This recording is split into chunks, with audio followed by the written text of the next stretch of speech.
You're listening to Planet Pharaoh Radio. I am Cindy Schwartz. We are broadcast on iHeartMedia and also podcast on Spreaker. My co-host Jeannie Roller is on live stream with me from Indiana. Today we are talking about the court case of RaDonda Vaught, who is a nurse at Vanderbilt University Hospital in Nashville, Tennessee, and a patient under her care died. And the reason the patient died is because the drugs that RaDonda used were not the drugs that were supposed to be used. The one drug was a very powerful drug, and I believe we talked about this on another podcast, saying that that drug, which made this case go to the forefront of the news because of it, is a drug they also use in euthanasia and also in prisoners for capital punishment, to kill the prisoners. So it's one of the lethal drugs that they use when they're gonna kill a prisoner in prison for his sentencing. Jeannie Roller, talk about it. You know a little bit more about the subject than I do. What happened with the verdict of RaDonda? She was a nurse for how many years? Supposedly this is the first time anything really heinous happened. I know in the beginning of the case we had somebody else on that was talking about some of the things that happened didn't even come to the forefront when it was first told that RaDonda made this mistake with the drugs.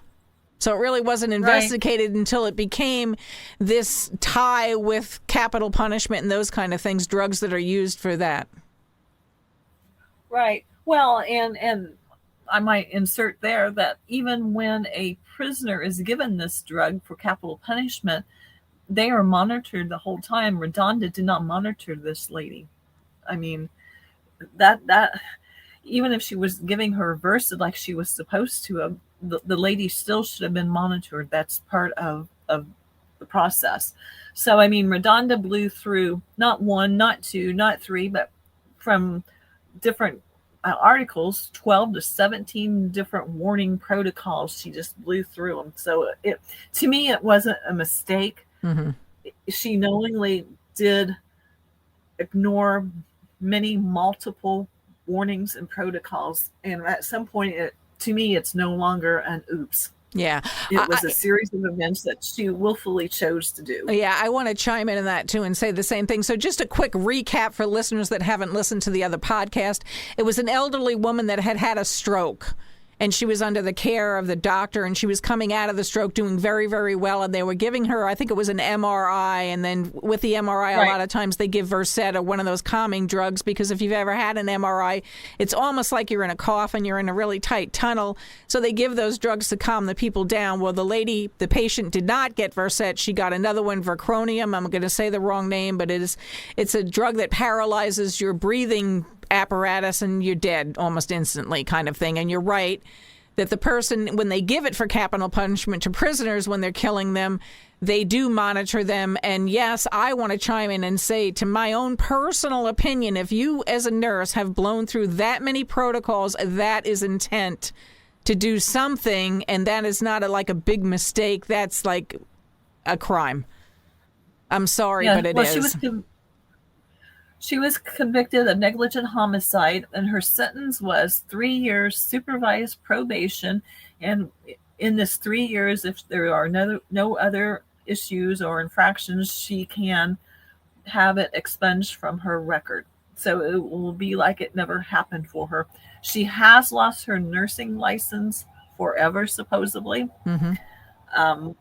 But still, that, to me, that's not really a punishment, because someone died. Right. Because this lady didn't do one boo-boo. She did a series of them. And that day she was also teaching other nurses.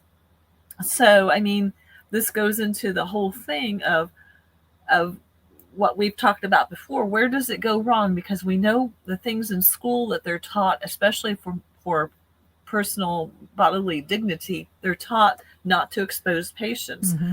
But we know in practice, patients are being exposed. So this is a prime example of where bad training is making this happen. So, I mean, are there other nurses at this hospital that need to be retrained and know that there are protocols in place and you must follow those protocols? Well, I don't personally understand why protocols are thrown out of the window. I mean, that's the same as we've all heard of the sponge check in OR, where you have 2 or 3 people that check the sponges, all the instruments and whatever to hopefully catch something that might have been left in a patient, because that has happened before. And we all know people make mistakes. I mean, it's not that we don't agree with that. People do make mistakes. And that's why these protocols are put into place. But when you blow by protocols, to me, that's getting to a criminal act. I'm sorry, but it is, in my opinion. And giving the patient that drug, if you walk down the street, just for argument's sake, with a syringe with that drug in it, and you kind of stab somebody with it and they died, you would do time in prison for something like that. I would think it would be a felony crime.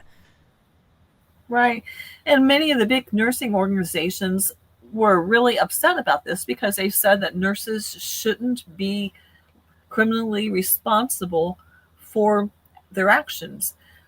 They said that nurses will not admit mistakes, but I don't really know of too many medical people that admit their mistakes anyhow. Mm-hmm. So I just don't believe that that's going to affect nursing.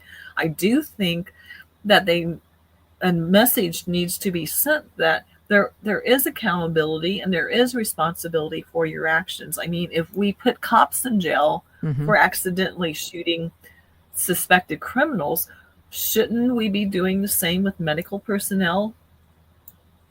I don't get where, we talk about this all the time, where the get out of free jail card is coming from. One of the things that I talk about in different writing that I do is now hospitals advertise. So you see it all the time on TV and media and whatever. They never used to do that. To me, if you're a hospital and you're advertising for patients, you're almost in the realm, and again, this is my opinion. I'm not a lawyer. I'm not a doctor. You're almost in the realm of a regular business, because that's what regular businesses do. Usually professional organizations didn't used to advertise. So when is it that you get to straddle both sides of the fence? You get to be a regular business, but yet because you're a doctor, you don't have to abide by the laws that a regular business would have to abide by. And with that said, I'm thinking, okay, if I was a CEO and I went and did blah, blah, blah, blah, blah, I think that I would be, or not even a CEO, manager or whatever, I would be held accountable, I would think.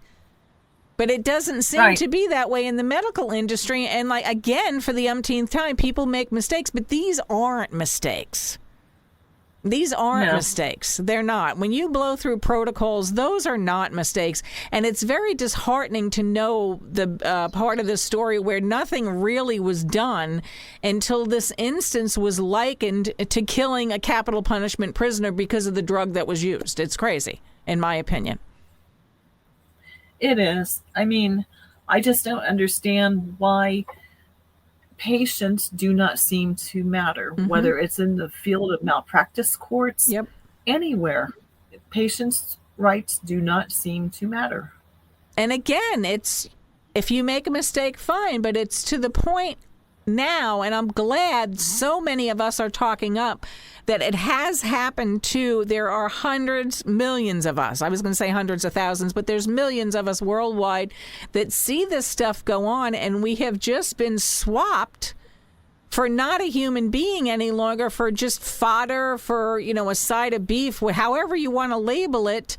And it's a shame also that there are so many great medical people out there that are doing phenomenal jobs, and they're in the same industry with these people that are doing these kind of things. It's just mind-boggling to me. Jeannie Roller, give the website for